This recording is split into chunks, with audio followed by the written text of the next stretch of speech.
တစ်ချိန်ကကဘာမီကိုစိုးမိုးခဲ့ကြသူများသို့မဟုတ်တိုက်တန်းတို့ကမွေဆိုတဲ့တတဝါမျိုးစိတ်ဟာကဘာပေါ်မှာရှေးကြဆုံးသက်ရှိမျိုးစိတ်တွေတည်းကတစ်ခုဖြစ်ပါတယ်။လွန်ခဲ့တဲ့နှစ်တန်ပေါင်းများစွာကတည်းကရှင်သန်ခဲ့ကြပြီးအရွယ်စားကြီးမားလာတဲ့တိုက်တန်းတို့ကွာဆိုတဲ့အေယာမမွေကြီးတွေပို့တော့သိရသူနေပါလိမ့်မယ်။သူတို့ဘလို့အသက်ရှင်နေထိုင်ခဲ့ကြလေဘလို့ချက်စားခဲ့ကြပြီးမင်းမှုကြီးဆိုးခဲ့ကြတဲ့ဆိုတာကိုလေ့လာမိသလောက်ပြန်လည်ဖော်ပြပေးလိုက်ပါလေ။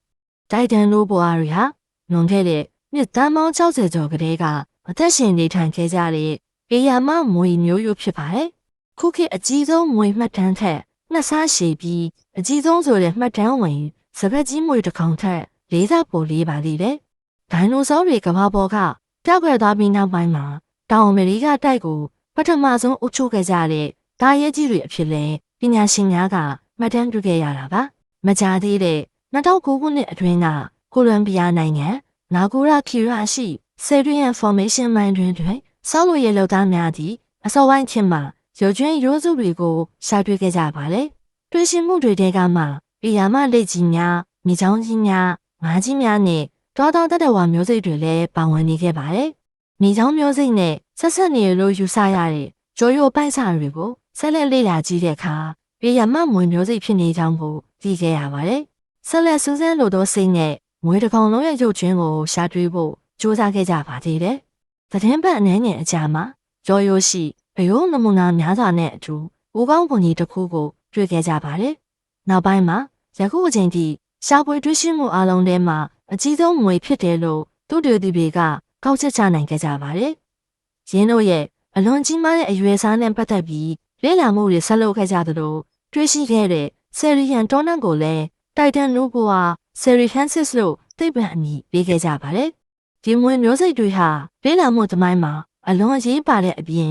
ရင်ကမသိသေးတဲ့တောင်အမေရိကတိုက်ရဲ့ခေယစနစ်အသစ်တစ်ခုကိုပါဟောထုတ်နိုင်ခဲ့ကြပါတယ်။တိုက်တန်နိုးပေါ်မွေကြီးတွေဟာအစိမ်းရောင်အနာဂွန်နာမွေကြီးတွေနဲ့ကြက်စားပုံတူပြီးတော့ပုံစံကတော့စပက်ကြီးမွေတွေနဲ့ပိုတူပါရဲ့တဲ့။ရှာတွေ့ခဲ့ကြတဲ့မွေကြီးဟာအရှည်42ပေအလေးချိန်1135ကီလိုဂရမ်ရှိမယ်လို့ခန့်မှန်းကြပြီးတော့ကမ္ဘာအကြီးဆုံးမွေဖြစ်ပါတယ်။ပညာရှင်များကတော့တိုက်တန်နိုးပေါ်ဟာတွေဟာခုံးမာထက်ရေမာသာအချိန်ပိုကုန်ပြီးရက်စားကြတယ်လို့ဆိုပါတယ်။ယနေ့ခေတ်စပက်ကြီးမွေတွေလိုပဲတန်မာတဲ့ချက်သားတွေနဲ့အတူတားအောင်ကိုဖြစ်နေပြီးလိုချင်တဲ့အနေထားကိုရောက်မှယူဆကြတာပါတဲ့။တိုက်တန်နိုးပေါ်မွေကြီးတွေဟာအစိတ်မရှိကြပါဘူး။အခြားသောဘဲမွေမျိုးစားနဲ့မှမတွေ့ရတဲ့ဒီပုံစံကြောရုပ်ကိုပိုင်ဆိုင်ထားကြပြီးအင်မတန်ကြက်ခိုင်တဲ့တတဝါတွေလည်းဖြစ်ကြတယ်လို့ဆိုပါတယ်။ပါဇက်နဲ့မေယိုးတွေကတော့အားနေကြပါရဲ့တဲ့။တိုက်တန်နိုးပေါ်မွေကြီးတွေဟာကမ္ဘာတိုက်ကြီးများအားလုံးလိုမှာကျဆားခဲ့ကြပြီးမျိုးကွဲချုံမျိုးကြီးရှိပါတယ်။ရှားပွေတွေ့ရှိမှုအားလုံးနီးပါးဟာအမေရိကကဖြစ်ပြီးမက္ကဆီကိုနဲ့တောင်ဘက်အာဂျင်တီးနားအထိတွေ့ခဲ့ရပါရဲ့တဲ့။တိုက်တန်နိုးပေါ်တွေဟာကမ္ဘာပေါ်မှာမျိုးသုံးသားတဲ့တကူတည်းသောပင်မမျိုးရိုးဖြစ်ပြီးအခြားမျိုးတွေအားလုံးကတော့ရှင်သန်နေထိုင်ကြတယ်ပါ။တိုက်တန်နိုးပေါ်တွေဟာအရွယ်စားနဲ့မလိုက်အောင်လင်းမြန်ပြီးဓာတ်ကောင်မျိုးကိုခြုံကိုတိုက်ခိုက်လိရှိကြတယ်လို့လေ့လာချက်တွေအရသိရပါတယ်။သူတို့ကအေယာမတွားသားတတဝါများနားများနုတဲ့တတဝါများကိုပါစားသုံးကြပြီးတော့လျှို့ဝှက်စွာနေထိုင်ချက်စားလိရှိကြပါရဲ့တဲ့။ကုန်းပေါ်မှာရောရှိထဲမှာပါအမဲလက်နေကြတဲ့အပြီးရင်းမြေသဘာဝနဲ့အယောညီတွေအောင်ချက်စားခဲ့ကြပါတယ်။ပုံမှန်ကြီးထွားမှုကိုထိန်းသိမ်းဖို့နဲ့အသက်ဆက်ရှင်ဖို့အတွက်တင့်တော်တဲ့အနှွေးဓာတ်ကိုမွေတွေကလိုအပ်ကြပါတယ်။တိုက်တန်နိုးပွားမွေကြီးတွေဟာလည်းအပူချင်းတစ်ခုကိုလိုအပ်ခဲ့ကြတာပါပဲ။သူတို့ချက်စားရနေရာတွေမှာအပူချင်းရောကြလာမှုကသူတို့အသက်ရှင်နေထိုင်မှုအတွက်အခက်အခဲဖြစ်စေခဲ့တာတော့သိကြပါတယ်